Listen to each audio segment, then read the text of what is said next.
हां, नमस्कार मित्रो. आज जो आपला विषय आहे चर्चेचा, तो आहे इनामगाव ह्या उत्खननाच्या संदर्भात. वास्तविक त्याचा आपण आढावा अगदी थोडक्यात घेणार आहोत. त्याचं कारण असं आहे, की त्या उत्खननामध्ये 1982 म्हणजे जो शेवटचा जो सीझन होता, सीझन म्हणजे वर्षातून 3 महिने त्याला आम्ही एक आर्किओलॉजीमध्ये सीझन म्हणतो. म्हणजे जवळ-जवळ डिसेंबर ते फेब्रुवारी एंडपर्यंत तो एक सीझन धरला जातो. तर शेवटच्या सीझनमध्ये मी व माझे अधिकारी श्री हेगडे साहेब म्हणून होते आमचे असिस्टंट डायरेक्टर. तर आम्ही त्या उत्खननामध्ये सहभागी झालो होतो. आमचं नशीब एवढंच की आम्हाला त्या एवढ्या मोठ्या उत्खननामध्ये सहभागी झालो, महिनाभर होतो. तर त्याकरता आणि दुसरी गोष्ट म्हणजे मी डेक्कन कॉलेजमध्ये उत्खनन अधीक्षक या पदावर कार्यरत होतो. तर त्यावेळेस मग उत्खननामध्ये सहभागी सुरुवातीला होत होतो आणि नंतर मग सहसंचालक आणि त्यानंतर मग जुन्नरला संचालक म्हणून मी प्रोफेसर वसंत शिंदे आमचे कुलगुरू यांच्यासोबत गेले 10 वर्ष जुन्नरला उत्खनन केलं. वास्तविक माझा जो अभ्यास आहे तो लेणीचा आहे मुळात. पण हा विषयसुद्धा आम्ही सेंट झेवियरमध्ये व्हिजिटिंग फॅकल्टी असल्यामुळे हा विषय शिकवायला लागतो. म्हणजे त्या अभ्यासापुरता मर्यादित असतो. पण रिसर्च ओरिएंटेड आपल्याला एक साईट इनामगाव जर म्हटलं, तर आपल्याला एक साईटचा अभ्यास करणं तसं कठीण जातं, जोपर्यंत आपल्याला सिंधू संस्कृती माहिती होत नाहीये. आता प्रॉब्लेम असा होतो, की जी टर्मिनॉलॉजी जी आहे, ती वेगवेगळ्या काळामध्ये बदलत जाते. तर त्याला सिंधू संस्कृती म्हणतात सुरुवातीला. आपण इनामगावला डायरेक्ट ह्या उत्खननाच्या संदर्भात बोलण्याआधी मला असं वाटतं, की थोडंसं एक सारांश, एक थोडीशी माहिती देणे गरजेचं आहे असं मला वाटतंय. म्हणून मला असं म्हणायचं आहे, की संस्कृती ही माहिती असायला हवी. कारण सगळ्या ह्या संस्कृती ज्या आहेत, त्या एकमेकात कशा गुंतलेल्या जातात त्या पुढे-पुढे. असं नाहीये, की एक संस्कृती संपली आता आपण लगेच दुसरी सुरू करूया, मग ही संपली आता तिसरी करूया असं नाहीये. वेगवेगळ्या काळामध्ये, वेगवेगळ्या एरियामध्ये, ज्या भागामध्ये म्हणजे भारतामधला आपण विचार करूया, बाहेरचं जाऊ दे, आपण भारताचा जर विचार केला, तर मग त्या संस्कृती कशा बदलत जातात किंवा एकमेकांमध्ये एकमेकात कसे ते मर्ज होऊन जातात, ते महत्त्वाचं आहे. तर इनामगावचा अभ्यास करण्याआधी मला एक थोडीशी माहिती द्यायची अशी इच्छा आहे, की म्हणजे सांगावसं वाटतं, की ही जी सेटलमेंट जी आहे, ज्याला आपण ही सेटलमेंट किंवा सगळ्यात मोठं जे उत्खनन जे सायंटिफिक झालेलं आहे, म्हणजे शास्त्रीययुक्त हे जे उत्खनन झालेलं आहे, हे भारतातलं सगळ्यात प्रथम उत्खनन हे आहे इनामगावचं. त्याच्यानंतर मग बरेच झाले. मग त्यानंतर मग इंडिपेंडंट एक्झिक्युशन झालेत. पण उत्खनन करायचं कोणी? त्याला परमिशन घ्यावी लागते. म्हणजे 2 मोठ्या संस्था भारतामध्ये आहेत. एक आहे डेक्कन कॉलेज, अभिमत विद्यापीठ व दुसरं आहे भारतीय पुरातत्व सर्वेक्षण. ह्या 2 ज्या मोठ्या संस्था आहेत आणि त्याच्या खालोखाल मग बरोडा महाराजा सयाजीराव बरोड्याचं जे आहे विद्यापीठ ते. त्याच्या खालोखाल पण नागपूर विद्यापीठ, आता सध्या सोलापूर विद्यापीठसुद्धा उत्खनन बऱ्यापैकी करतायत आता. पण प्रचंड मोठ्या उत्खनन करायचं म्हणजे पहिले सुरुवात ही ते इथे होती. डेक्कन कॉलेजमधून होती ती आणि ASI त्याला आपण भारतीय पुरातत्व सर्वेक्षण म्हणतो. तर हे कसं झालं, कशी सुरुवात झाली आपण ते पाहूया. पण त्याच्या आधी मला ह्याचे संदर्भ मी कुठून घेतलेले आहेत. कारण की आपल्याला संदर्भ हे सुद्धा महत्त्वाचे आहेत. वास्तविक एका तासामध्ये आपल्याला कंप्लीट इनामगाव सांगणं फार कठीण आहे तसं. पण ज्याचा सारांश किंवा जिस्ट ज्याला आपण म्हणतो, ते इनामगावचे जे महत्त्व काय आहे त्याचं, त्या साईटचं, ते आपण एक फोटोग्राफच्या ह्याने आपण पाहूया. पण व्हॉल्यूम नंबर त्याचे 2 खंड, ढवळीकर सरांनी 2 खंड आणि त्याचे ऑथर्स कोण होते, पहिले हे आपल्याला कळायला हवं, की संकालिया सर जे होते गुरु ह्यांचे, ढवळीकर सरांचे, राजगुरू सर आणि जियाउद्दीन अन्सारी. त्याचे हे मेन जे सूत्रधार जे होते उत्खनाचे इनामगावचे ते. आणि त्याच्यानंतर मग त्याच्यामध्ये वसंत शिंदे सर जे आता सध्या ते एका महासंचालक म्हणून राष्ट्रीय समुदाय वारसा संस्था या संस्थानामध्ये ते सध्या कार्यरत आहेत. ते सुद्धा 77 सालापासून ते शेवटपर्यंत 72 पर्यंत ते सहभागी होते त्या उत्खननामध्ये. म्हणजे वास्तविक तुम्हाला तिथे नुसतं सहभागी नाही, पण तिथे काम सुद्धा करावं लागतं. म्हणजे ते एक ट्रेन सांभाळ किंवा अख्खी साईट सांभाळणं, त्याला सहभागी म्हणतो आम्ही. तर नुसतं फिजिकली नव्हे, पण मेंटली सुद्धा तुम्ही तिथे सकाळी जे काय असेल तर तो वेळ तुम्ही त्यात तुम्ही सामावून जाता. पण आता सध्या हयात असलेले जे आहेत मंडळी, त्याच्यामध्ये प्रख्यात म्हणजे कोण आहेत? आता ही टीमवर्क असते. म्हणजे जेव्हा तुम्ही हे उत्खनन करता, तर टीमवर्क म्हणजे त्याच्यामध्ये पॅलिओबॉटनिस्ट असतो, आर्किओझॉलॉजिस्ट म्हणजे प्राण्यांच्या हाडांचा अभ्यास करणारे, पॅलिबॉटनी जे काय प्राचीन जे काय धान्य त्या आपल्याला साईटमध्ये मिळतं ते त्याला आर्किओबॉटनिस्ट म्हणतो. तर ते काजळे सर आता आहेत. काजळे सर कोण कोण आता सध्या आहेत, त्यात वाळंबे सर आहेत जे प्राण्यांच्या हाडाचा अभ्यास करतात, पॅलेंटॉलॉजी. आणि शीला मिश्रा त्या सहभागी झाल्या होत्या त्याच्यामध्ये. आणि विश्वासराव त्यांनी आम्हाला बरंचसं शिकवलं त्यावेळेस, की फ्लोअर लेवल कशी काढायची वगैरे. हे थोडक्यात सारांश सांगतो, की एक माहिती असावी किंवा हे उत्खनन म्हणजे काय असं उठलं आणि केलं असं नव्हे. It's a team work. एवढे मोठं त्यानंतर मग मोठे इन्स्टिट्यूशन प्रोफेसर शिंदे सरांनी केलेली, बालातल्ला कोणता शिवर, बट दॅट इज हरप्पन.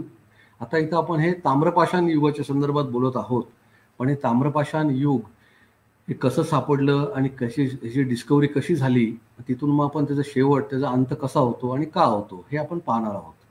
पण त्याचे संदर्भ आपण हे घेतलेले. पण नंतर first farmers of the Deccan म्हणतो, ढवळीकर सरांचं एक पुस्तक आहे. देवसाहेबांचं पुस्तक आहे पुरातत्व विद्या, ढवळीकर सरांचं पुरातत्व विद्या. आणि त्याच्यानंतर मग शिंदे सरांचं वैशिष्ट्य असं की त्यांचं PhD ची जी थिसिस आहे ते तापी खोऱ्यामधील जे काय त्यांना 200हून अधिक त्यांना ह्या स्थळं जी सापडली, मग ही स्थळं त्यांच्या PhDचा एक अभ्यास आहे तो. आणि नंतर मग त्यांचा एक चांगलं एक सुंदर एक लेख आहे, तो Malwa culture in Maharashtra, study of settlement at substitution pattern by Vasant Shinde, हे एक आहे. आणि दुसरं महत्त्वाचं म्हणजे वर्धा खळदकर यांनी नुकताच एक मायाबोलीमध्ये एक लेख लिहिला होता, तो असा वारसा महाराष्ट्राचा आदिम इतिहास बाय वर्धा खळदकर. मग ह्या लोकांची तसे ह्याच्याकडून बरेचसे संदर्भ ह्यातून घेतलेले आहेत. तर आता आपण स्लाइड्सकडे वळूया आणि मग तिथून मग ह्याचा इतिहास पाहूया इनामगावचा. So let us go to the slides नाव.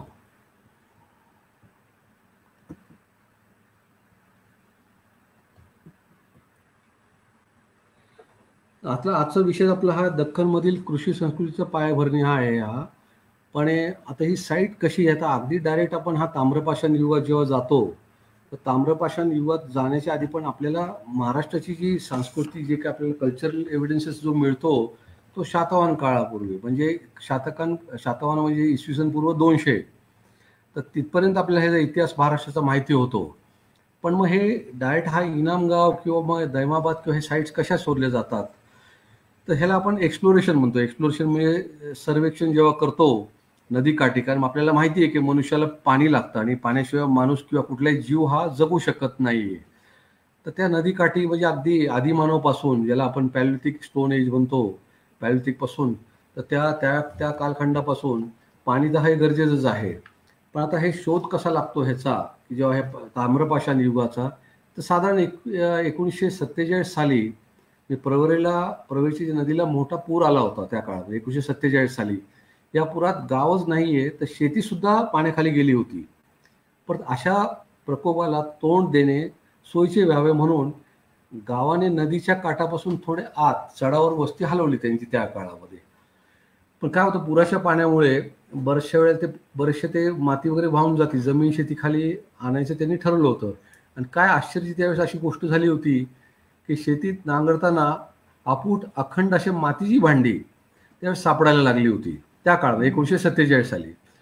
मग त्यामध्ये लालसर अशी माठाची मडकी होती, अगदी उत्तम भाजलेली लाल रंगाची अशी मात होती. त्याला काय तोटी असायची, मग त्याला आपण स्पाउटेड जार इंग्रजीमध्ये म्हणतो. नक्षीकाम केलेली अशी भांडी, तांब्याची कुऱ्हाड सुद्धा सापडली, ती पाती सापडलेल्या होत्या. पण हे कसं सापडलं, ते पाणी जेव्हा वाहून जातं तर त्यावेळेस हे सगळं उजेड झालं. कुठल्याही गावाला अशी स्थिती, परंपरा, गोष्टीतून चालत आलेली इतिहास असतो हा. पण त्यावेळेस काय होतं की एक शंकर अण्णा साळी म्हणून हे ग्रामपंचायतमध्ये कार्यरत होते. मग त्यांना हे नाशिक जवळची साईट आहे, तर ते जोरवे म्हणून, तर ते हे जोरवेचं हे जेव्हा उजेड कसं आलं, तर ते ह्याच्यामुळे की ह्या जे शंकर अण्णा साळी होते, तर ते आर्किओलॉजिकल सर्व्हे ऑफ इंडिया त्यांनी नंतर जॉईन केलं. पण त्याच्या आधी ते ग्रामपंचायतमध्ये कारकून ह्या पदावरती कार्यरत होते. त्यांनी एक खापरं आणून संकाले साहेबांना दाखवली. आता संकाले साहेब म्हणजे त्या काळामध्ये ते मुंबईला संस्कृत शिकत होते आणि इंडोनेशियाचा अभ्यास सुद्धा करत होते. आणि त्यांचं ट्रेनिंग कोणाकडून झालंय, तर सर मॉर्टिमर व्हिलर यांच्याकडून. सर मॉर्टिमर व्हिलर म्हणजे अगदी प्रख्यात पुरातत्व शास्त्रज्ञ होते. त्यांच्या हाताखाली यांनी प्रशिक्षण घेतलं होतं. आणि नंतर मग आपण हे पाहतो की संकाले सरांच्या हाताखाली बरेच लोक तयार झाले, जसे हे आहेत राजगुरू सर आहेत, ढवळीकर सर आहेत, असे बरेचसे व्यक्ती झालेले त्याच्या हाताखाली. पण आता काय गंमत की ह्यांनी पाहिलं की हे तर काहीतरी महत्त्वाचं दिसतंय. तर हे हे जे काही खापरं आहेत हे महत्त्वाचे वाटतात. त्याच्यामुळे मोठ्या तडफेने त्यांनी काय केलं, तर त्यांनी तिथे उत्खनन करण्याचं त्यांनी हे केलं. ते 1950 साली उत्खनन केल्यावरती हे आपल्याला ही ग्राम संस्कृतीची निदर्शन आले असं आपल्याला सांगता येईल. पण त्याच्या आधी आपल्याला हे कळायला हवं की सिक्वेन्स किंवा कल्चरल सिक्वेन्स भारताचा जो म्हणतो, जसा जिओलॉजिकल सर्व्हे ऑफ इंडियाचा जो एक चार्ट आहे, त्याचप्रमाणे आपल्याला हे हे कल्चर आधी माहिती असायला हवे की कुठली कुठली संस्कृती आहे. तर आपण जर असं पाहिलं तर पॅलिओलिथिक जर म्हटलं तर मग त्याला काय म्हणतो आपण, तर प्री हिस्ट्रीला काय म्हणतो. प्री हिस्ट्री म्हणजे प्राग इतिहास. प्रोटो हिस्ट्री जर आपण म्हणलं तर पूर्व इतिहास त्याला म्हणतो. हे लक्षात असायला हवं. बऱ्याचशा वेळेला काय होतं, मराठी आपल्याला शब्द सुचत नाहीयेत. पण मिडल पॅलिओलिथिकला आपण काय म्हणणार आहे. लोअरला आपण म्हणतो आद्य पुराश्मयुग म्हणतो, मध्य ह्याला आपण मध्य पुराश्मयुग म्हणतो, अपरला आपण उत्तर पुराश्मयुग म्हणतो. तसंच आपण ह्या बाजूला जर गेलं तर चाल्कोलिथिकला आपण काय म्हणणार, तर ताम्रपाषाण युग म्हणतो. आणि महापाषाण युग म्हणजे मेगालिथिक कल्चर. तर हे जे कल्चर्स आहेत, ही जी संस्कृती जी आहे, हे पॅलिओलिथिकच्या नंतर बराच मोठा गॅप मिळतो आपल्याला. हा पॅलिओलिथिकच्या नंतर आपण डायरेक्ट हरप्पनकडे जातो. हरप्पन संस्कृतीला म्हणजे सिंधू संस्कृती सुद्धा म्हटलं जातं, किंवा त्याला इंडस व्हॅली सिव्हिलायझेशन म्हटलं जातं, किंवा हरप्पन संस्कृती. शिंदे सरांच्या मते त्याला फक्त हरप्पन कल्चर म्हणणं हे योग्य आहे. तसंच ह्याला सुद्धा पॅलिओलिथिकला लोअर मिडल अपर पॅलिओलिथिक न म्हणता त्याला आपण नुसतं पॅलिओलिथिक एज सुद्धा म्हणता येतो. म्हणजे त्याला उत्तर किंवा मध्य पुराश्मयुग असं म्हणण्यापेक्षा त्याला नुसतं आपण त्याला पॅलिओलिथिक म्हटलं तरी चालेल. ह्या टर्मिनॉलॉजी सारख्या चेंज होत जातात. आता आपण दुसरीकडे वळूया. आता आपण स्ट्रॅटिग्राफी बघूया. आपण उत्खनन करण्याच्या आधी आपण डायरेक्ट इनामगाव पाहण्यापेक्षा आपल्याला थोडीशी माहिती असायला हवी, म्हणून हे थोडीशी छायाचित्राने आपल्याला एक कल्पना येते की बाबा स्ट्रॅटिग्राफी म्हणजे काय, आणि उत्खनन करताना ते कुठे करायचं असतं हे एक माहिती असायला हवं. की नदीच्या किनाऱ्याला किंवा ह्या जेव्हा रिव्हर जिथं मियांडर होती, जिथं वळण घेत असती, त्या काठावरती ह्या वसाहती आपल्याला पाहायला मिळतात.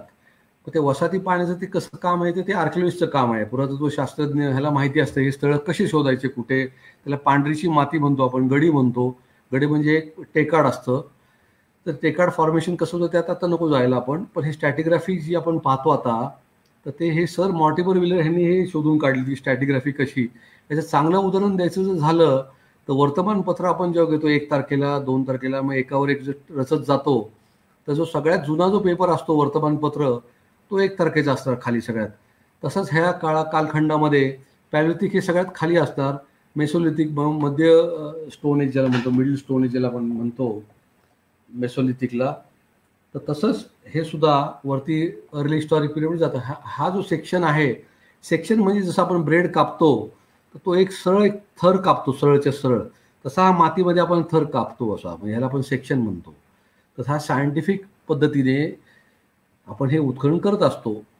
त्याच्या अगोदरचा जो काळ आहे त्यात आपण जायला नको की प्राचीन युरोपमध्ये कसं ते लोक फक्त आपल्याला धन सापडण्याकरता उत्खनन किंवा ते पोखरत होते, तो काळ नाही. आता हा आपल्याला 1950 सालच्या नंतर हे प्रॉपर सायंटिफिक एक्सप्लोरेशन होण्याची सुरुवात भारतात झाली, हे तर आपल्याला माहितीच आहे. पण वेगवेगळ्या पद्धती आहेत, वेगवेगळ्या पद्धतीने आपण हे उत्खनन करतो. म्हणजे उदाहरणार्थ ते साईट कुठल्या प्रकारची आहे त्या प्रकारे तुम्ही उत्खनन करतात. ते प्रकार आता जायला नको त्याच्यामध्ये डिटेल.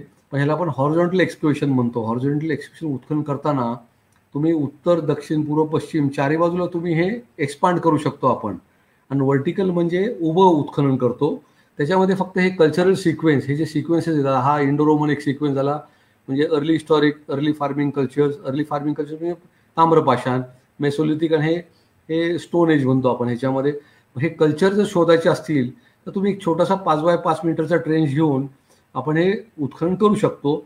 पण कुठपर्यंत करायचं, जोपर्यंत खाली एक कॉमन जी साधी माती लागते, ज्याच्यामध्ये आम्ही त्याला इंग्रजीमध्ये वर्जिन सॉइल, आर्किओलॉजीमध्ये त्याला वर्जिन सॉइल म्हणतो.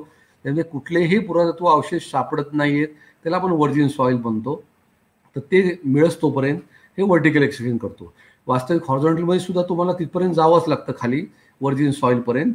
पण त्याच्यामध्ये तुम्ही एक्सपांड करू शकतो. तुम्हाला तो एक मुवा मिळतो, कुठेही तुम्ही एक्सपांड करू शकता. ट्रेंचेस तुम्ही घेऊ शकता 5x5 मीटरचे. तर त्या उत्खननामध्ये आता जायला नको.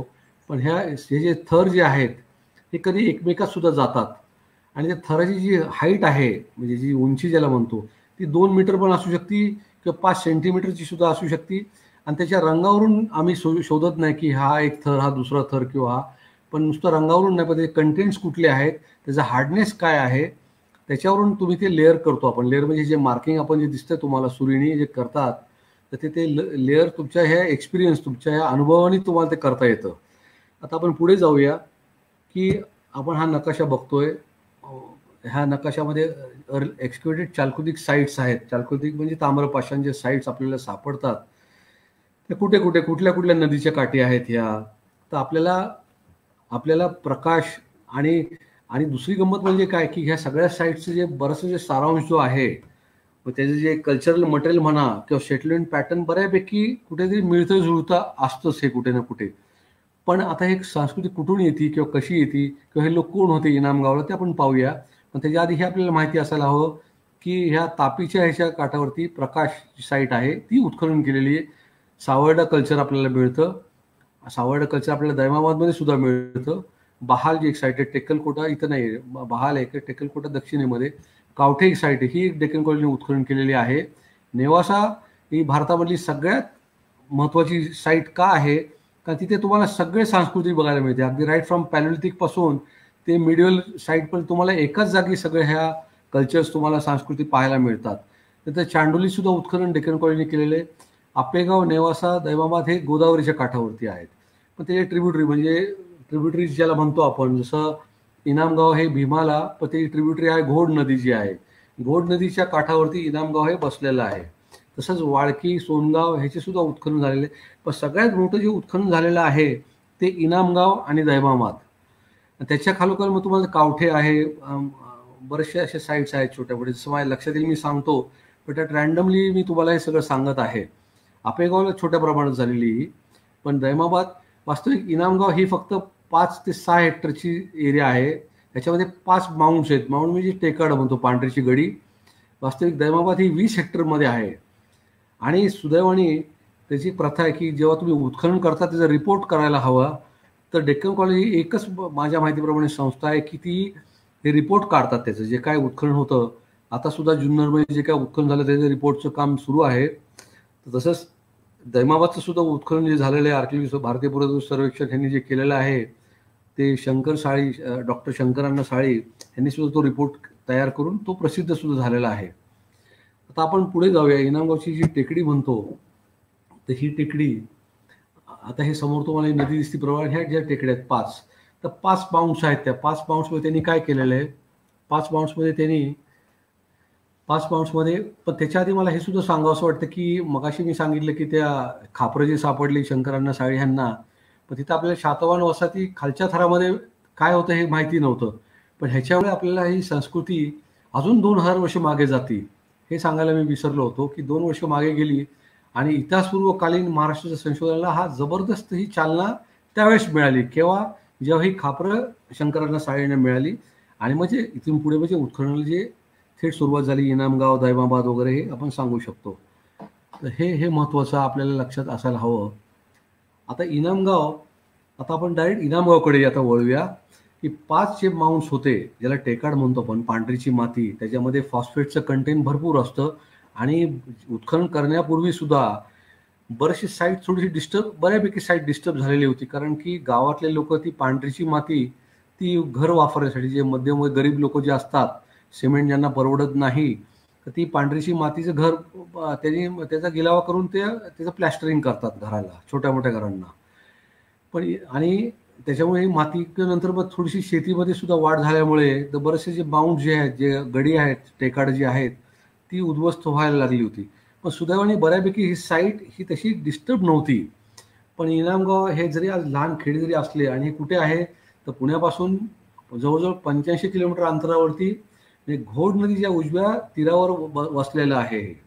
हल्लीचे गाव 200 वर्षापूर्वी जायचे. सध्याचं जे गाव आहे ते आपण पाहणार आहोत, सध्याचं गाव कसं दिसतं ते.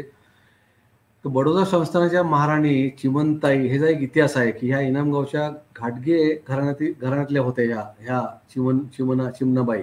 बहुधा घाटग्यांना हे गाव इनाम दिले गेल्यामुळे असं मला वाटतं. त्याचे इनामगाव नाव पडले असावे असं काही लोकांचा तर्क आहे. तर पुणे विद्यापीठातले एक कर्मचारी त्या काळातले म्हणजे कैलासवासी होते भिडे सर, त्यांनी तेथील रंगीत खापरे डॉक्टर संकले यांना त्यावेळेस दाखवली होती. मग ही गोष्ट आहे 1968च्या अगोदर. तेव्हा त्यांनी ढवळीकर सरांना व डॉक्टर अन्सारी, जियाउद्दीन अन्सारी यांनी हे पाहिल्यानंतर त्यांना डायरेक्शन दिली, तुम्ही जाऊन इनामगावला भेट द्या. मग 1968च्या सप्टेंबर महिन्यात जवळजवळ तिथे हे लोक गेली, ही सगळी मंडळी गेली.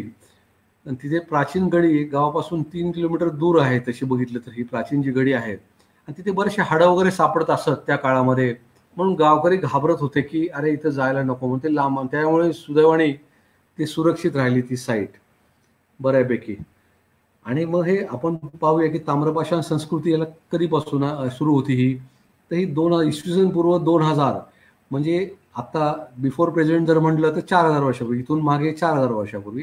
त्याचा कालखंड ते 700 इसवी सन पूर्व 700 म्हणजे 2700 वर्ष, इथून मागे 2700 वर्षापूर्वीचा हा ताम्रपाषाण संस्कृतीचा कालावधी आहे.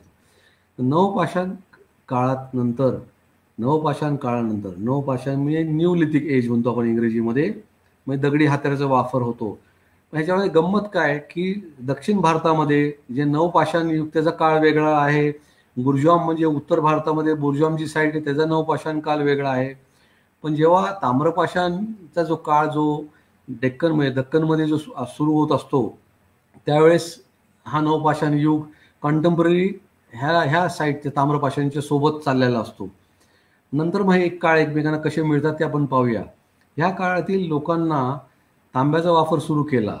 पण वास्तविक तांब्याचे जे आपल्याला अवजारे सापडतात ते इतके नाही जेवढे आपल्याला दगडी हत्यारे सापडतात किंवा दगडाचे जे काही अवजारे आहेत ते जास्त सापडतात.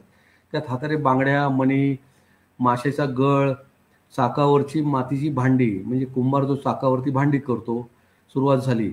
या काळातील तंत्रज्ञान मध्ये प्रामुख्याने काय होतं तर मातीची भांडी, भाजलेल्या मातीची खेळणी, चुना प्लॅस्टर, फियांसच्या वस्तू, मग तांब आणि सोन्याच्या वस्तू. पण सोन्याच्या वस्तू म्हणजे अगदी फार दुर्मिळ 2-4 मणी सापडलेले आहेत माझ्या माहितीप्रमाणे. वास्तुशास्त्राची सुरुवात इथे होती. दगडाची छोटी हत्यारं ती इंडिपेंडेंट सुद्धा असतात किंवा त्याला हॅफ्टिंग म्हणतो. मग त्याला एक लाकडाला किंवा एखाद्या हाडाला असं बांधून त्याचा हत्यार म्हणून त्याचा उपयोग करत होते. शिवाय हाडे, शिंगे, शंख, लाकूड, हस्तिदंत या अशा अनेक वस्तू तिथे आपल्याला त्या सापडतात उत्खनामध्ये. डेक्कन कॉलेज भारतातील ह्या संस्कृतीचा बऱ्याच स्थळांचे उत्खनन केले आहे.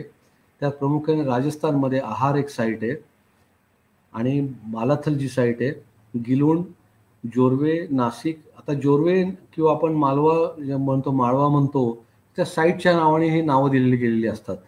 चांदोळी, इनामगाव, सोनगाव, कावठे आणि वाळकी हे बरेचशा सगळ्याचं उत्खनन या डेक्कन कॉलेजने केलेलं आहे. आत्ताचे दिसणारे जे दृश्य आहे, आत्ताच गेल्या आठवड्यात आमचे मित्र म्हणजे तो फार उत्साही माणूस आहे तो तुकाराम मचाले म्हणून जे आहे ग्रस्त, त्यांनी हे फोटो मला परवा पाठवले, 2-3 फोटो पाठवले, मी त्याचा आभारी आहे. पण आता जे दिसणारे दृश्य, नदीला पाणी आलेलं आहे आणि बऱ्याचशा वेळेला हे नदीचं पाणी कसं आतमध्ये गावात येतं. पण हे आता हे मॉडर्न आहे, पण प्राचीन काळातला आपण बघूया कसं त्यांनी केलं होतं ते. ही आहे ती गडी ज्याच्यामध्ये ह्या गडीमध्ये बरेचसे लोक आज सुद्धा कुठे खापरं किंवा काय सापडतं का बघायला फिरत असतात, हिंडत असतात त्याच्यामध्ये. आणि आता हे त्यावेळेस जे मालवा कल्चर कुठून आले हे, तर हे आलेले सेंट्रल इंडिया, मध्य भारतातून आलेले आहेत. आणि मग मालवाचे लोक कुठून आले असतील तर ते गुजरातमधून. असा आहे बरेचसे संशोधकांचा हे आर्किओलॉजी ज्याला म्हणतो, पुरातत्वशास्त्रज्ञ जे आहेत तर त्यांचे बरेचसे थेरीज आहेत या. पण वरती विंध्यन रेंजेस असल्यामुळे त्यांना वरती जाता आलं नाही मालवाच्या या सेंट्रल भारतामधून, म्हणजे ज्याला मध्य भारतातून. मग ते खाली उतरले, ते आले दक्कनच्या साईडला आले. डेक्कन म्हणतो ना आपण, दक्कन म्हणतो मराठीमध्ये, दक्कनच्या साईडला. तसेच न्यूलिथिक न्यूलिथिक जी आहे तर ते लोक वरती डेक्कनच्या साईडला येतात, न्यूलिथिकचे लोक. तर आता आपण हे बघूया की एक मिनिट, आपण न्यूलिथिकला आपण नवअश्मयुग ज्याला म्हणतो तर ते लोक वरती यायला लागतात डेक्कनमध्ये. पण हे कल्चर ॲसिम्युलेट होऊन एक होऊन जातं, एक रूप होऊन जातं आणि काय कालानंतर ते नाहीसं होऊन जातं. एनिवे, आता आपण बघूया ही काळी सुपीक जमीन ह्याच्यामुळे आकर्षित झाले असावं असं बरेच लोकांचं तर्क आहे आणि ते साहजिक आहे. आणि दुसरी गोष्ट म्हणजे ही जी साईट किंवा हे लोक जे राहतात अनेक सेंचुरी ज्याला म्हणतो, अनेक काळ राहतात ते, म्हणजे 100 वर्ष, 200 वर्ष, 300 वर्ष जे राहतात एकाच जागी, त्याचं कारण म्हणजे हवामान, ज्याला आपण एन्व्हायरमेंटल आर्किओलॉजीचा जो वापर करतो, म्हणजे राजगुरू सरांचा जो विषय आहे आमचा, की हवामान त्या काळाला कसं होतं. आणि जिओलॉजिकल सर्व्हे ऑफ इंडिया, भारतीय भूशास्त्र जो जो डिपार्टमेंट आहे, ते आपल्याला त्या काळात कुठले क्लायमॅटिक कंडिशन्स कसे फेवरेबल होते का नव्हते हे सुद्धा कळतं आपल्याला. तर ह्या सुपीक जमिनीमुळे, ह्याला आपण ब्लॅक कॉटन सॉईल म्हणतो, त्यामुळे हे लोक आकर्षित झाले असावे, असं ह्यांचं बऱ्याचशा आर्किओलॉजिस्ट लोकांचं मत आहे. हे जे तुकाराम माचाले मी म्हणालं होतं, आज सुद्धा जे शाळेचे जे मुलं येतात किंवा कॉलेजचे जे विद्यार्थी येतात, त्यांना डेक्कन कॉलेजनी बरंचसं ट्रेनिंग दिलेलं आहे. वास्तविक काही वेळेला तिथे प्रदर्शनसुद्धा इनामगावमध्ये ह्यांच्या सांगण्यावरून, हे डेक्कन कॉलेज आम्ही सगळे ज्या वस्तू घेऊन मांडणी करून तिथे प्रदर्शनसुद्धा भरवत असतो बऱ्याचशा वेळेला. मग ते हा एक काल्पनिक किंवा त्या काळातलं जे दृश्य दाखवलेलं आहे, की घरं कशी असायला हवी होती, कशी होती त्या काळामध्ये, मग कुठले गुरु होते त्या काळामध्ये. तर हे एक पेंटिंग एका डेक्कन कॉलेजच्या आर्टिस्टने केलेलं आहे. तर आपण घराची रचनासुद्धा बघूया कशी असते ती. सुपरस्ट्रक्चर जे वरचं असतं ते ऑर्गॅनिक मटेरियली केल्यामुळे ते राहत नाही आहे. पण आपल्याला जमिनीमध्ये त्याचे जे आपल्याला अवशेष सापडतात, की ते गोल आकाराचे सर्क्युलर घर आहे, गोल आहे का त्रिकोणी आहे का स्क्वेअर आहे का रेक्टँग्युलर आहे, हे आपल्याला कळतं. ते पोस्ट होल, ज्या बांबूची ज्यामुळे जे खड्डे झालेले असतात त्याच्यामधली माती आणि रेग्युलर जी माती त्याच्यामध्ये फरक असतो, ती भुसभुशीत असते. ते जिथे जे बांबू जे गाडलेले असतात त्याच्यावरून तुम्ही रिकन्स्ट्रक्ट करू शकतात. आणि दुसरं गंमत म्हणजे त्याला आपण हे म्हणतो, एथनो आर्किओलॉजी एक दुसरा एक विषय आहे, त्याला वांशिक पुरातत्व असं म्हटलं जातं, की आज सुद्धा त्या गावामध्ये बरेचसे घरं तशाच प्रकारचे आहेत, जे आपल्याला उत्खननामध्ये जे सापडतात तसेच आहेत. त्याला आपण वांशिक पुरातत्व म्हणतो. त्याचं एक चांगलं उदाहरण, वास्तविक बरेचसे ते घरं नाहीसे व्हायला लागलेले आहेत. बरेचसे खेडी आता ते घरं नाहीसे व्हायला लागले. त्याचं कारण असं, की पैसा आल्यामुळे सिमेंटच्या घराचे कन्स्ट्रक्शन्स होतात आणि मग हे हे नाहीसे व्हायला लागतंय. जे विलेज जे गाव आहे, कंप्लीट गावचे हळूहळू हे नष्ट होऊन मॉडर्न घरं हे तयार होतात. मग त्याला हे दुसरं एक चांगलं उदाहरण, वांशिक पुरातत्वाचं उदाहरण द्यायचं झालं तर बरेचसे घरं इनामगावमध्ये मालवा आणि जोरवेमध्ये, जोरवे 1, जोरवे 2 असे 4 ह्याच्यामध्ये, मालवा 1, मालवा 2, जोरवे 1, जोरवे 2 अशी त्याच्यामध्ये विभागणी केलेली आहे. ते आपण पुढे गेल्यावर बघूया कशी विभागणी केलेली त्याची. तर त्याच्यामध्ये आपल्याला बऱ्याचशा ह्याच्यामध्ये जोरवे 1 मध्ये आपल्याला त्या काळामध्ये, म्हणजे इसवी सन पूर्व 1400 ह्या काळामध्ये घरं ही एक मातीच्या चौथऱ्यावरती बांधलेली होती. आणि तशीच घरं आज सुद्धा इनामगावमध्ये बरीचशी घरं, तर ती ह्या अशा मोठ्या चौथऱ्यावरती. कारण असं, की जर पूर जर आला, पाण्याचा जर प्रवाह वाढला आणि पूर जर आला गावामध्ये, तर ते थोडीशी ती वाचण्याची शक्यता आहे, म्हणून ते थोडे उंचटावरती हे घरं बांधलेली आहेत. त्याचे पुरावे तुम्हाला आपल्याला उत्खननामध्ये सुद्धा सापडतात, तसेच आज सुद्धा म्हणतात, म्हणून त्याला वांशिक पुरातत्व असं म्हटलं जातं. हे एक दुसरं मॉडेल आहे डेक्कन कॉलेजने केलेलं, की क्लायमॅटिक कंडिशन्स फेवरेबल असल्यामुळे मालवा कल्चरमध्ये, ह्या संस्कृतीमध्ये घरं ही मोठी असायची, चौकोनी घरं, आणि समृद्धी होती. तो काळ म्हणजे त्याच्यामध्ये क्लायमॅटिक कंडिशन्स फेवरेबल होती. पण त्यानंतर मग मालवा सेकंड फेजमध्ये सुद्धा घरं ही मोठीच होती. पण हळूहळू जेव्हा आपण लेट जोरवेमध्ये जातो त्यावेळेस, म्हणजे इसवी सन पूर्व 1000, त्या काळामध्ये घराची जी आहे रचना ती छोटी होती. क्लायमॅटिक कंडिशन्स फेवरेबल नसल्यामुळे हा बराचसा काळ हा संपुष्टात येतो. म्हणजे इथं जी आहे संस्कृती आहे ना, जे काही आपल्याला जे समृद्ध जे आपल्याला दिसतं त्या काळ समृद्ध, म्हणजे हे जे उत्खनन हे कॉमन माणसाचे गाव आहे. मग त्याच्यामुळे तुम्हाला पॅलेसेस वगैरे असे मोठे मोठे राजवाडे मिळणार नाहीत. हे एक सर्वसामान्य माणसाची वस्ती, जी वसाहत जी आहे, तर ती ही कॉमन माणसाची वसाहत आहे. त्याचं सेटलमेंट पॅटर्न, उत्खनन करण्याचं कारण काय होतं इनामगाव किंवा दैमामध्ये या मोठ्या, की सेटलमेंट पॅटर्न कसं होतं, राहणीमानी कशी होती, मनुष्याला हे हा अँशियस, त्याला माहिती हवी असते की प्राचीन काळात कसं होतं, त्याचे फायदे बरेचसे होतात. म्हणजे एक चांगलं उदाहरण द्यायचं झालं तर हरप्पन संस्कृतीमध्ये वॉटर चॅनल्स कसे होते, गाव कसं होतं, ते रस्ते कसे होते. आज सुद्धा आपल्याला तशाच पद्धतीचे गाव, खेडेगावात जर गेलो, तुम्ही जर राजगुरुनगरमध्ये जर गेला किंवा पुढे अजून जर संगमनेरला गेला, तर गावामध्ये तशाच टाईपची रचना आपल्याला अजून दिसते. तर तो एक एक ह्या उत्खननातून आपल्याला बरंचसं काहीतरी पाहायला मिळतं. तर औषधी विकेसाठी शेती, पशुपालन, मासेमारी म्हणजे इनामगावचे वैशिष्ट्य काय आहे, तर नुसतं त्यांनी फक्त मालवा ह्या कल्चरमध्ये त्यांनी शेती तर केलीच, पण त्याच्या व्यतिरिक्त त्यांनी अजून जोडणी त्याच्याबरोबर काय होती. नंतर मग ती शेती कशी कमी-कमी होत जाते हे आपण पाहूया. तर पशुपालन सुद्धा त्यांनी केलं, मासेमारी केली. हे मासेमारी करण्याचा आपल्याला कसा पुरावा मिळतो, तर ते आपल्याला फिश हुक्स मिळतात. मासे पकडण्याचे जे हुक असतात ते मिळतं. त्याच्या जोडीला जंगलातून विविध गोष्टी गोळा करून ते आणत असे. आपल्याला पुरावा पाहून आश्चर्य वाटतं की 4,000 वर्षापूर्वीच दक्खनच्या पठारावर खरीप आणि रब्बी पीक घ्यायची सुरुवात झालेली आहे. म्हणजे उन्हाळी आणि हिवाळी हे दोन्ही पीक त्या काळात घेत होते. विविध प्रकारचे धान्य, डाळी, कडधान्य, तेलबिया. पण हे सांगण्याच्या आधी मला हे सांगावसं वाटतं, की तुम्ही म्हणाल की हे धान्य वगैरे कसं काय सापतं? कारण किड्या मुंगी हे खाऊ शकतं. पण प्राचीन काळी गिरण्या वगैरे नसल्यामुळे, पिठाच्या गिरण्या वगैरे नसल्यामुळे दळण हे करण्यासाठी ते अर्धच जाळत होते धान्य. अर्धं जाळणं म्हणजे त्याला चार्ड ग्रेन्स म्हणतोय आम्ही आर्किओलॉजीमध्ये, पुरातत्व ह्याच्या भाषेमध्ये त्याला चार्ड ग्रेन्स म्हणतो. ते चार्ट केलेलं असायचं. त्याला ते म्हणजे कार्बन फॉर्मेशन म्हणून आपल्याला माहिती आहे की कार्बन डेटिंग 5,730 वर्ष, त्याच्यानंतर कार्बनचं लाईफ हाफ होतं. वास्तविक आपली साईट इसवी सन पूर्व 1600च आहे. तर ते कार्बन ह्याच्यामुळे ते टिकतं. तर आमच्याकडे जे काजळे सर आहेत, त्यांनी गेले 30 का 40 वर्ष त्यांनी फक्त ह्याच अभ्यास केलेला आहे. म्हणजे कशाचा? तर हे जे काय धान्य सापडतं त्याचा. तसंच वाळिंबे सरांनी जे काम केलेलं आहे, तर मी सांगितलं की हे जे टीम वर्क आहे याच्यामध्ये वाळिंबे सरांनीचं काम काय होतं, की जे काय मनुष्याची जी हाडं सापडतात किंवा जे सांगाडे सापडतात, त्याचा सखोल अभ्यास त्यांनी केलेला आहे वाळिंबे सरांनी. तसंच आर्किओझॉलॉजी म्हणजे प्राण्यांची जी हाडं सापडतात त्याचा अभ्यास थॉमस सरांनी, मग त्याच्यानंतर मग त्यांचे जे काय सहकारी आहेत त्यांनी सुद्धा तो अभ्यास केलेला की कुठले कुठले प्राणी सापडतात. वास्तविक ह्यांना इतकं ते त्याच्यामध्ये तज्ज्ञ झालेले असतात की गेले 40 वर्ष हे काम करून त्यांच्यासमोर तुम्ही गहू आणि बार्ली जर ठेवला आणि आपल्या समोर ठेवलं तर आपल्याला ते ओळखणं कठीण आहे. वास्तविक आम्ही आम्ही शिकलोय की गहू आणि बार्ली दिसायला दोन्ही सारखेच दिसतात. पण हे तुम्हाला ह्या अभ्यासातून म्हणजे किंवा तुमच्या अनुभवातून तुम्हाला हे कळायला लागतं. तर हे ह्यात काय काय सापडेल? मसूर, हरभरा, तूर, मूग, उडीद, कुळीथ, वाटाणा म्हणजे हिरवा आणि काळा दोन्ही वाटाणे आपल्याला त्यात सापडतात. अळशी, तीळ हे पीक नियमितपणे घेतली जात होती.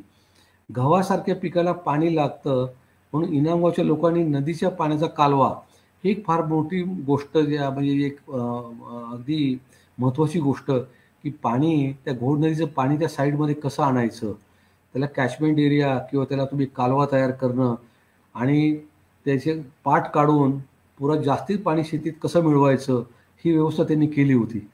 आणि आणि हे कशी केली होती हे कसं काय कळालं की ते ह्याच्यामध्ये एरियल फोटोग्राफी त्या काळात केली होती 1980-82 साली, 80 सालीच माझ्या माहितीप्रमाणे, की तिथे हे एरियल फोटोग्राफी केली होती. पण त्या काळामध्ये ड्रोन वगैरे हे भानगडी नव्हत्या. ड्रोन म्हणजे आज आपण बघतो की आज फार सोपं झालंय, एरियल फोटोग्राफी परमिशन घेऊन करता येते. पण त्यावेळेस एक एक सांगायला हरकत नाहीये, कारण बऱ्याचशा लोकांना ही गोष्ट माहिती नसेल की डॉक्टर भावे एक सर्जन होते, प्रख्यात सर्जन.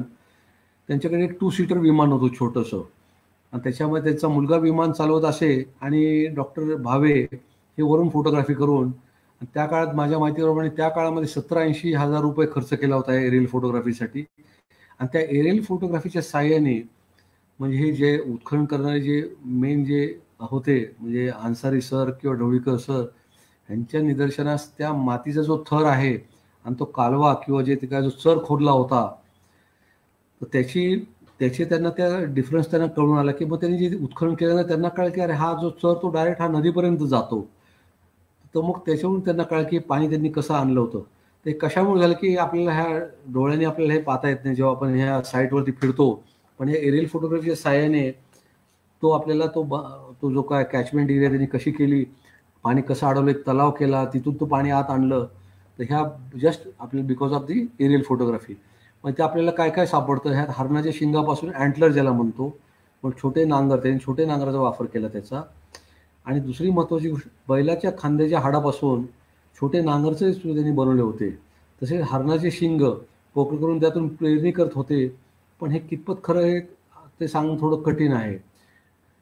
पाळीव प्राणी म्हणजे बैल होती, म्हैस, शेळ्या, मेंढ्या. आता हे तुम्हाला अख्खेच्या अख्खे मिळणार नाहीये.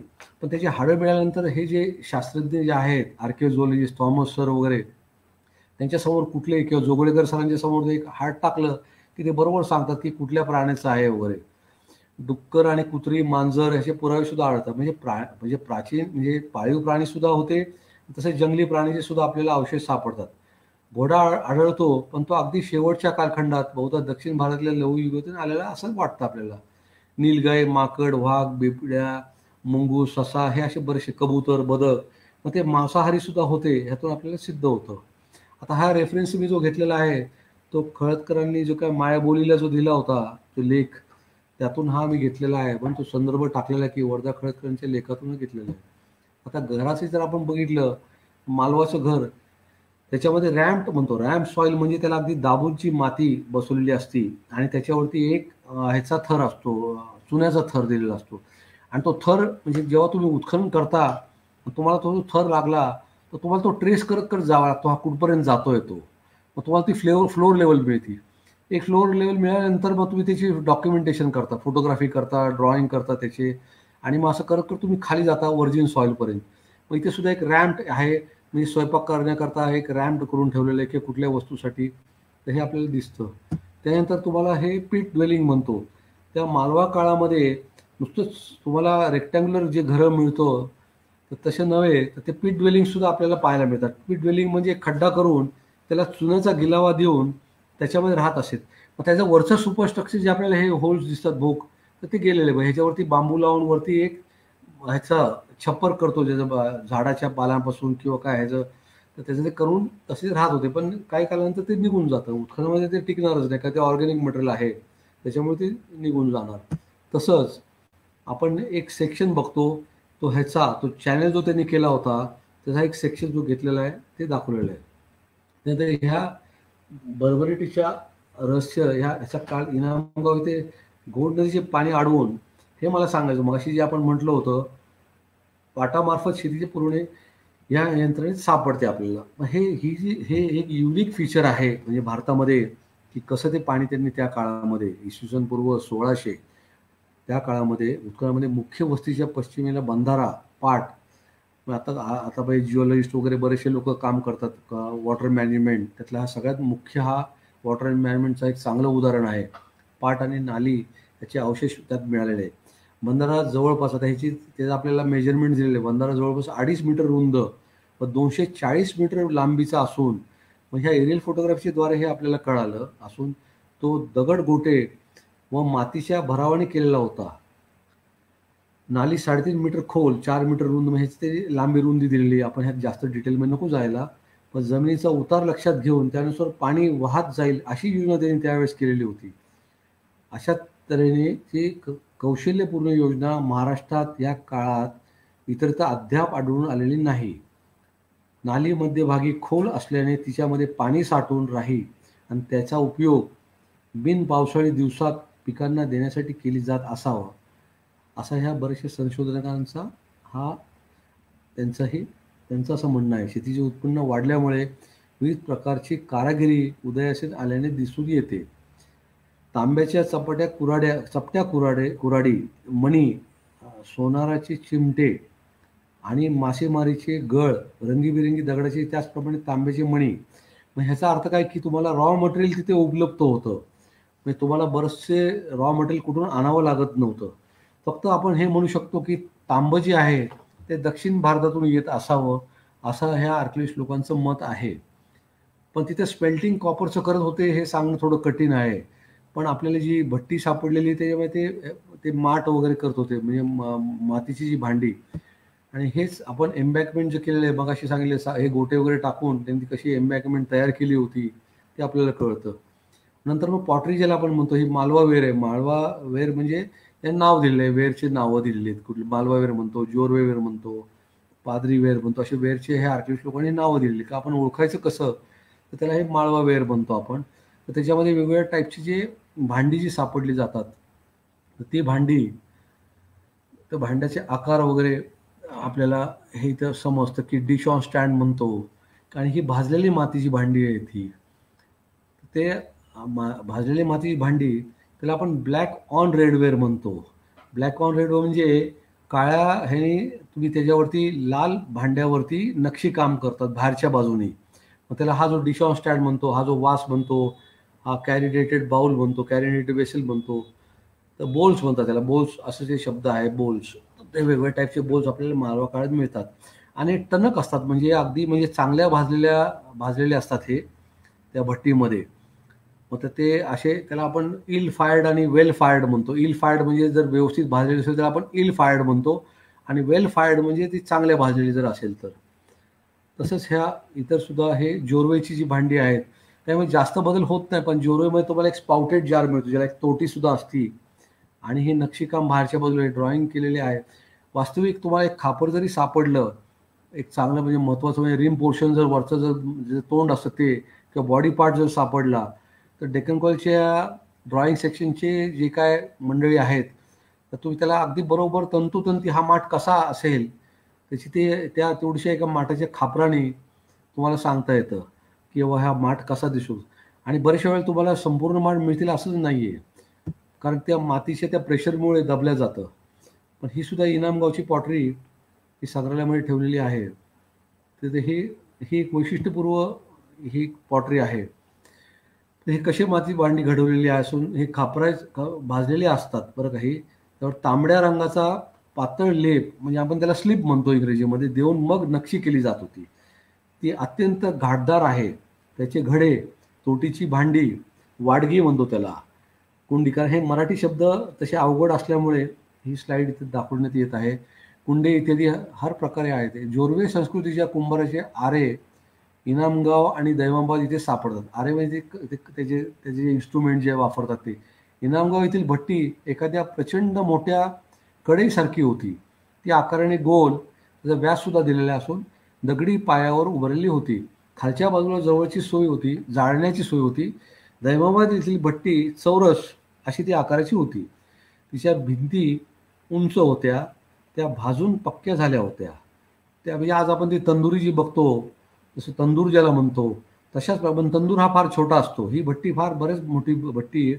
मग ती उचलून उत्खनन केल्यानंतर ती उचलून सध्या ती डेक्कन कॉलेजच्या संग्रहालयामध्ये ती आहे. त्यात आत अनेक अर्धवट भांडी होती आणि अर्धवट जळलेली सरपणी होते त्या काळामध्ये सापडल्या त्या उत्खनामध्ये. जोरवे संस्कृती या भट्ट्या सिंधू संस्कृतीच्या भट्ट्यापेक्षा थोड्या वेगळ्या आहेत. इनामगावची गोलाकार भट्टी त्या मनाने सिंधूकालीन भट्टीसारखी वाटते. फरक इतकाच की सिंधूकालीन भट्टी विटांची असे आणि इनामगाव इथली भट्टी मातीची होती.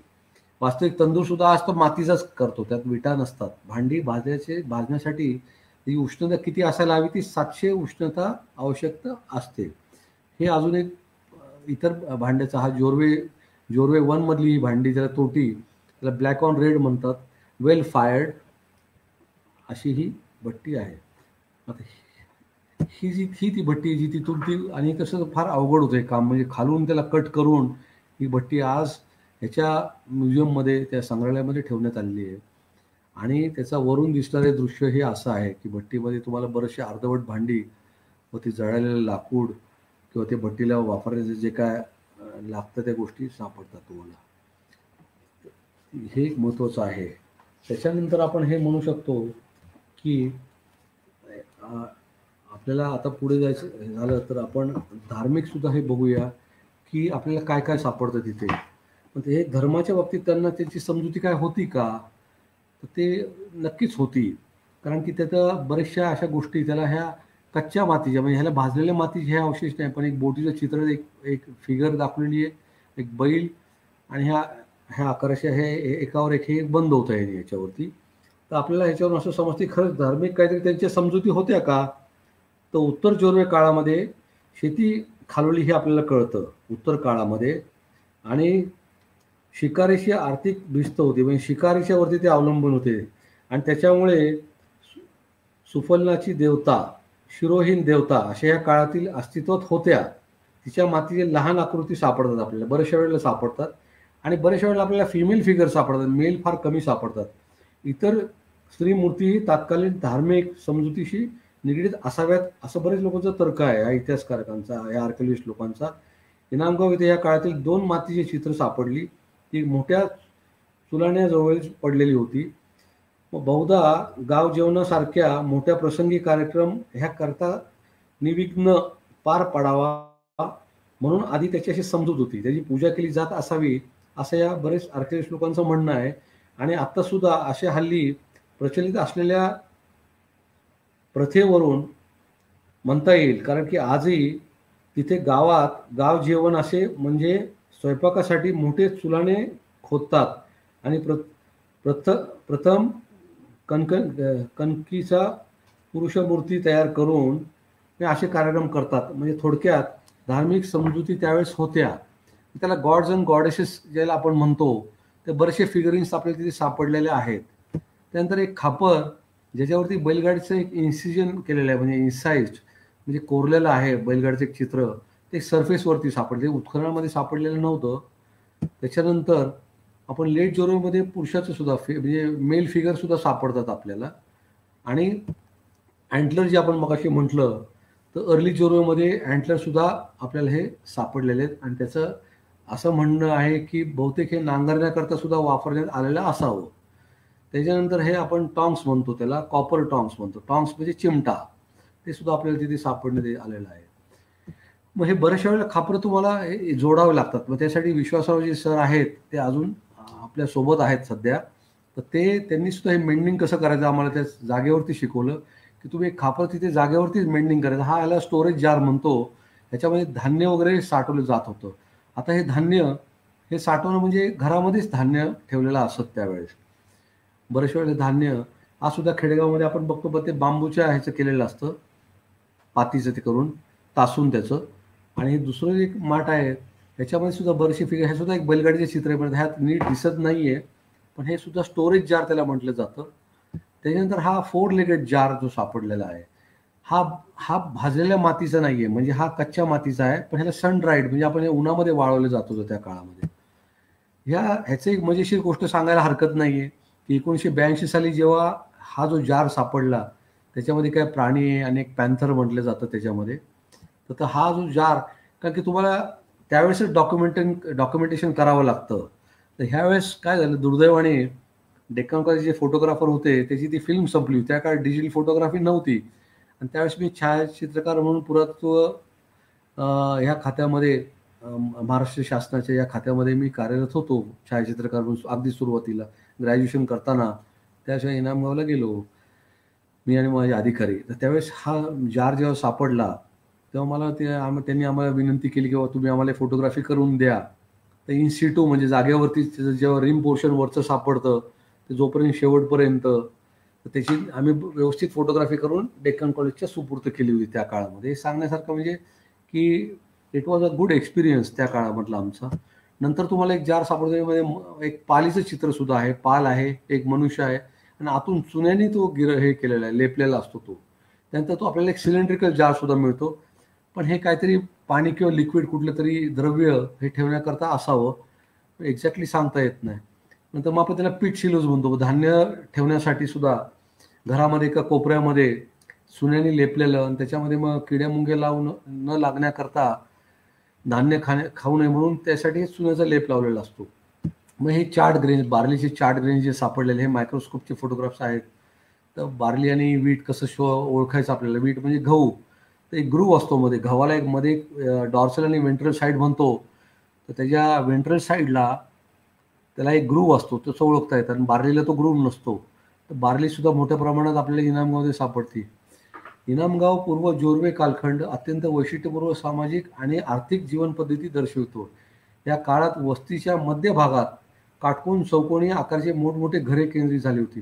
मग त्याला आपण हायरार्की म्हणतो, की जे कामगार होते, जे काय ज्याला आपण सुतार म्हणा किंवा लोहार म्हणा, यांची घरं, आणि जो मुखिया असतो त्याचं मुखिया म्हणा किंवा सरपंच म्हणा, किंवा तो एक सामान्य मनुष्यापेक्षा जो वेगळा असतो, त्याची घरं मधल्या भागात असतात, त्या माउंट म्हणजे ज्याला त्या टेकाडाच्या ह्याच्यावरती. तर ह्या वस्तीच्या पश्चिमेकडे भागात सोनार, तांबाट अशासारख्या कारागिरांच्या छोट्या आकाराची घरे होती. मध्य भागातील घरे 2 किंवा 3 खोल्यांची व पुढे ओसरी असलेली, ओसरी म्हणजे एक कोर्टयार्ड ज्याला म्हणतो, असून या घरामध्ये धान्य साठवण्यासाठी कणग्या आणि बळदे ह्याचा वापर होत होता. घरामध्ये अग्निकुंडे होती. मातीच्या चुलीमध्ये खापरं, तांब्याचे वापर केले जाई. या घरामध्ये विविध प्रकारचे धान्य म्हणजे गहू, मग सोनगाव ह्या इथे या साईडमध्ये आपल्याला मिळालेले सातू, तांदूळ, रागी, कोदरा, वटाणे हे खरोखर ह्या गोष्टी त्या काळामध्ये इसवी सन पूर्व म्हणजे 1200 इसवी सन पूर्व 1400 ह्या काळामध्ये जोर्वे काळामध्ये जोर्वे वन ह्या कालखंडात थरारमध्ये पण ह्या एका ह्याच्यामध्ये कावठे या साईडमध्ये कालखंडामध्ये थरारमध्ये बाजरी सापडलेली. वास्तविक बाजरी ही आपल्याला इनाममध्ये सापडत नाही. बाजरी आणि ज्वारी असं म्हटलं जातं की आफ्रिकेतून भारतात आली असावी असे मत मांडले जाते. त्या दृष्टीने हा पुरावा महत्त्वाचा ठरतो. कारण की आपल्याला ही ज्वारी मिळते पण बाजरी ह्या इनामगावमध्ये सापडत नाही आपल्याला. वास्तविक बोर जे आपण खातो बोरं जे खातो त्याची सुद्धा बिया ह्याच्यामध्ये सापडलेल्या आढळून आलेल्या आहेत म्हणजे आपल्याला दिसतंय.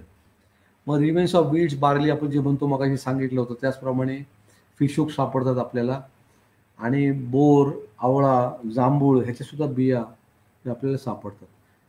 आणि मग शेती करायला हे अगोदर दाखवायला हवं होतं की की ब्लॅक कॉटन सॉईल हे एक मॉडेल तयार केलेलं आहे डेक्कन कॉलेजमध्ये की डेक्कन कॉलेज हे मॉडेल केलेलं आहे की बाबा ही ब्लॅक कॉटन सॉईल ही नांगरायची कशी. तर लाकडाचं नांगर वापरलं जात होतं त्या काळामध्ये. ह्याचे अवशेष सुद्धा सापडले नुसतं इनामगावमध्ये नव्हे तर बरेचसे ताम्रपाषाण जे काय वस्ती आहेत वसाहती आहेत तर त्याच्यामुळे सुद्धा आपल्याला ह्याचे लाकडाचे हे नांगर ह्याचे काय अवशेष सापडलेले आहेत. नंतर आपण बरियलकडे जाऊ. बरियल म्हणजे दफन कसे करत होते त्याला आपण अनबरियल म्हणतो. अनबरियल आपण ह्याला जे म्हणतो तर लहान मुलांचे आपल्याला हे ह्याच्यामध्ये तोंडाला तोंड असं लावून माउथ टू माउथ ह्याच्यामध्ये हे पुरत असत. बऱ्याचशा वेळेला हे आपल्याला पुरावे कुठे सापडतात की हे घरामध्येच पुरत असत त्यावेळेस. बरियल प्रॅक्टिसेस कशी करायची. हरप्पन संस्कृती जी सिंधू संस्कृती आहे त्याच्यामध्ये सिमेट्री एच म्हणून ती सिमेट्री आणि राहण्याचं ठिकाणही वेगळं असतं. आज सुद्धा उत्खननामध्ये आपण पाहतो. पण ह्या ताम्रपाषाण युगामध्ये बऱ्याचशा वेळेला ते आपल्या घरामध्येच पुरत होते किंवा कोर्टयार्डमध्ये अंगणामध्ये पुरत असत. त्यांना असं वाटत असावं की हा जो कोण गेलेला आहे मनुष्य किंवा तो छोटं बाळ किंवा लहान मूल ते आपल्यासोबतच असावं म्हणून ते त्यांचं एक बिलीफ होतं त्यांचं एक हे होतं की बाबा हे आपल्यासोबतच असावे म्हणून. तर हे असे अवशेष आपल्याला ह्या उत्खनामध्ये सापडतात. मग हे सुद्धा एक चाइल्ड बरियल ज्याला म्हणतो मालवा पिरियडमध्ये काही त्याचे अवशेष त्याचे हाडं आपल्याला दिसतात. त्याच्यानंतर लेट जोर्वेमध्ये वरच्या बाळामध्ये एक्सटेंडेड डबल बरियल आणि ती प्रथा एक अशी होती की त्यांचे सगळ्यांचे जे डोकं आहे ते उत्तरेकडे होतं. कुठलेही आणि जवळजवळ 200हून अधिक सांगाडे किंवा हे जे बरियल मिळालेले आहेत आणि 250च्या वरती हे घरं हे रेक्टँग्युलर किंवा जे सर्क्युलर हार्ट ज्याला आपण म्हणतो ह्याचं उत्खनन झालेलं आहे. आणि बरंचसं जे उत्खनन माउंट नंबर 1 वरती हे जे माउंट त्याचं नाव दिलेलं माउंट नंबर 1 टेकाड 1 टेकाड 2 आणि टेकाड 3. पण बरंचसं जे आपल्याला हे सगळी कंप्लीट कल्चरल सिक्वेन्स जो मिळतो मालवा ते लेट जोर्वेपर्यंत तो आपल्याला माउंट 1 मध्येच मिळतो. आणि त्याची मग त्याचे उत्तरेकडे त्याचं आणि दक्षिणेकडे त्याचे पाय असतात. आणि बऱ्याचशा वेळेला काय सगळ्यात जे काय आपल्याला सांगाडे सापडतात त्याच्या गुडघ्यापासून खालचे पाय तोडलेले आहेत. आणि ते असं म्हटलं जातं की तो आपल्यासोबतच राहावा किंवा भूत प्रेत होऊन त्याने आपल्या इकडे येऊ नये पण ती अशी एक समज होती. पण फक्त एकच त्यात एक अपवाद आहे तो आपण पाहूया. तो नंतर पाहूया 1-2 मिनिटात पाहूया. पण आणि त्याची जी काय वापरलेली जी काय भांडी होती मातीची म्हणा किंवा जी काय वस्तू वापरली होती ते त्यासोबतच दफन करत होते. वास्तविक मेगॅलिथिक कल्चर ज्याला महापाषाण युग ज्याला म्हणतो मेगॅलिथिक तो त्याच्यामध्ये त्याचा तो जिवंत घोडा सुद्धा त्याच्यामध्ये गाडला जात होता. ह्या काळामध्ये ताम्रपाषाणामध्ये ते फक्त या वस्तू जे काय त्यांनी वापरल्या ते ह्याच्यामध्ये त्याच्यासोबतच त्याला गाडत असे. हा एक आहे. ह्याला एक्सटेंडेड बरियल आणि डबल बरियल सुद्धा म्हटलं जातं. त्याच्यानंतर मग हा दुसरं एक जो महत्त्वाचं आहे की 4 लेगेड जार. आता हे म्युझियममध्ये संग्रहालयामध्ये ठेवण्यात आलेलं अर्ली जोर्वेमध्ये म्हणजे जवळजवळ 1200 इसवी सन पूर्व 1200 ह्या काळामध्ये हा जो सांगाडा जो सापडलेला आहे ह्याचे खालचे पाय तोडलेले नाही आहेत. आणि त्याचे घर जे आहे त्याचं घर ते 4 खोल्यांचं का 5 खोल्यांचं घर आहे. त्या घरामध्ये 2 चुली आहेत त्याच्यामध्ये आणि एक मोठं कोर्टयार्ड ज्याला अंगण सुद्धा आहे. आणि ह्याचे पाय खालून कापलेले नाही आहेत. मग त्याचा अर्थ काय होतो की हा काहीतरी इतर सामान्य माणसापेक्षा हा वेगळा असावा. म्हणजे हा मुखिया म्हणा किंवा सरपंच म्हणा किंवा गावातला चीफ म्हणा असा असू शकतो. असं ह्याचा आपल्याला तर्क लावता येतो. आणि महत्त्वाचं म्हणजे की he is different from the common man. त्याच्यानंतर मग एक त्याला एक सिम्बॉलिक बरियल ज्याला म्हणतो की ज्यामुळे तुम्हाला हाडं किंवा काही कुठलेही अवशेष सापडणार नाही. एखादा माठ किंवा खापरं सापडतील किंवा जवळजवळ माठच सापडतो. त्याला सिम्बॉलिक म्हणजे एक फक्त सिम्बॉलिक बरियल म्हणून सुद्धा आपल्याला ह्या उत्खनामध्ये सापडतं. आणि शेवटी आता मी शेवट करतो की पण ह्याला मी थोडक्यात हिची जी सारांश ज्याला जिस्ट म्हणतो ती देण्याचा प्रयत्न करतो. काही पॉईंट्स काढून ठेवलेले आहेत. त्याच्या आधारे मी आत्तापर्यंत केलेली ही विस्तृत विवेचनावरून आपल्याला हे थोडक्यात सांगता येईल की ताम्रपाषाण युगीन महाराष्ट्रात काही ठळक वैशिष्ट्ये आपल्याला दिसून येतात. त्याचा थोडक्यात आढावा आपण आता घेऊया की हे जे काय आपण पाहिलं ते 1950 ते 51 ह्या सुमारास महाराष्ट्रात उघडकीला आलेल्या ताम्रपाषाण युगात संस्कृतीचा निदान जोर्वे संस्कृतीचा तरी तौलनिक काळ इतिहासपूर्व सुमारे 1500 ते 1000 असा इसवी सन पूर्व असा सुचविला गेला.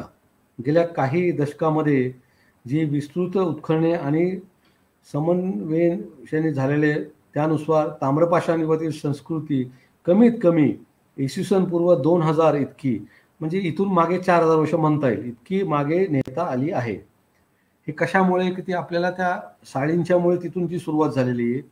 सुरुवातीला ह्या संस्कृतीचा शोध गोदावरी प्रवरा खोऱ्यात आढळून आला, तरी आता ही संस्कृती महाराष्ट्रात जवळपास सर्व मोठ्या नद्यांच्या खोऱ्यामध्ये पसरली होती असे स्पष्ट झालेले आहे. पण हे जे मोठे उत्खनन जे मोठ्या प्रमाणात झालेले आहेत, पण बरेचसे ह्या सर्वेक्षणामध्ये किंवा जेव्हा आपण एक्सप्लोरेशन करतो त्याच्यामध्ये अनेक लोकांना बरेचशा ह्या साईट्स सापडलेल्या आहेत. ह्याचा अर्थ असा होतो का की सगळ्या साईट्स आपण उत्खनन करावं, तर तसं नाही आहे. ह्या झालेल्या ह्याच्यावरून आपल्याला कळतं की बाबा सांस्कृतिक हे जे कल्चर आहे ताम्रपाषाण ते जवळपास सारखंच आहे. कारण की ह्याला मनुष्यबळ आणि पैसा लागतो. त्या जेवढी काय तुम्हाला ग्रँड मिळती तर त्याप्रमाणे तुम्हाला उत्खनन करता येतं. म्हणून हॉरिझॉन्टल आणि व्हर्टिकल एक्सपेरिमेंट करायचा तोच आहे की आपल्याला फक्त जर संस्कृती जर कळायची असेल, कुठले काळ होता, तर त्याला आपण व्हर्टिकल म्हणजे उभं उत्खनन करतो. आणि आपल्याला कम्प्लीट सेटलमेंट पॅटर्न जर करायचा असेल, जसं इनामगाव दैमाबादला केलेलं आहे, तसेच मग शिंदे सरांच्या आधिपत्याखाली म्हणजे आपण बालाथल म्हणतो किंवा कुंतासी म्हणतो किंवा राखीगडी म्हणतो, फरमाना म्हणतो, त्याला आपण सेटलमेंट पॅटर्न कसं होतं, सबसिस्टन्स पॅटर्न कसं होतं, त्यासाठी आपण हॉरिझॉन्टल एक्सक्युशन करतो. आता आपण पुढे जाऊया. ह्या संस्कृतीचा म्हणजे ह्या ताम्रपाषाण संस्कृतीचा जडणघडणमध्ये महाराष्ट्राच्या बाहेरील प्रदेशातील ताम्रपाषाण युग संस्कृती मोठा हातभार लागलेला आहे. म्हणजे नुसतं महाराष्ट्रामध्येच नव्हे तर गुजरात, सौराष्ट्र, मध्य प्रदेश, आंध्र, कर्नाटक या विभागातही महाराष्ट्राचा संपर्क आला हे आपल्याला दिसून येतं. किंबहुना गुजरातेतील सिंधू संस्कृती आणि आंध्र कर्नाटकातील नवश्मुख म्हणजे न्यूलिथिक संस्कृती ह्यांनी महाराष्ट्रात मोठं योगदान केलेलं आहे असं दिसून येतं. ताम्रपाषाण युगातील संस्कृती वसाहती तापी खोऱ्यात सर्वात जास्त आढळून आल्या, म्हणजे आपण दैमाबाद वगैरे म्हणतो, तरी त्याची संख्या आणि वसाहतीची व्याप्ती महाराष्ट्रात दक्षिणेकडे जावे तसे तसे कमी होत जाते, उत्तरेकडे जास्त आहे. म्हणजे सेंट्रल इंडिया ज्याला मध्य भारत म्हणतो असे त्यातून गेलेले दिसते. हवामान आणि शेतीयोग्य जमिनीची उपलब्धी, त्याचप्रमाणे नद्यांची वैशिष्ट्याची यानुसार हे झाले असे म्हणायला वागवे ठरू नये. सर्वसाधारणपणे मध्यम आकाराची केंद्र आणि या केंद्रांना पूरक अशी छोटी खेडी अशी पखरण आढळून येते. प्रकाश ही मोठी साईट आहे. प्रकाश, दैमाबाद, नेवासे आणि इनामगाव येथे आर्थिक आणि प्रगत शेतीचे केंद्र असावेत. त्या उलट सोनगाव, चांदोली, वाळकी आणि कवठे ही केंद्र दुय्यम दर्जाची असावीत. कारण ह्याचं सगळ्यांचं उत्खनन, या सगळ्या साईटचं उत्खनन डेक्कन कॉलनी केलेलं आहे. महाराष्ट्रातील सर्वात विस्तृत ताम्रपाषाण युगाचं केंद्र हे आहे दैमाबाद. वास्तविक तसं जर पाहिलं तर दैमाबादच्या पेक्षा इनामगावला प्रसिद्धी जास्त मिळालेली आहे. दैमाबादपेक्षा वास्तविक दैमाबाद सुद्धा तितकीच महत्त्वाची साईट आहे जितकी इनामगाव आहे. माळवा संस्कृतीची मडकी आकाराने त्याचप्रमाणे त्यावरील कामाचे आदित्य ठरलेले आहेत.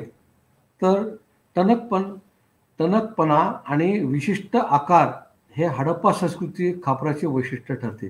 मग थोडक्यात हडप्पा संस्कृतीची हे माठ किंवा ही जी पॉटरी आहे ती केव्हाही ही ह्याच्यापेक्षाही सरस आहे या ताम्रपाषाण युगापेक्षा.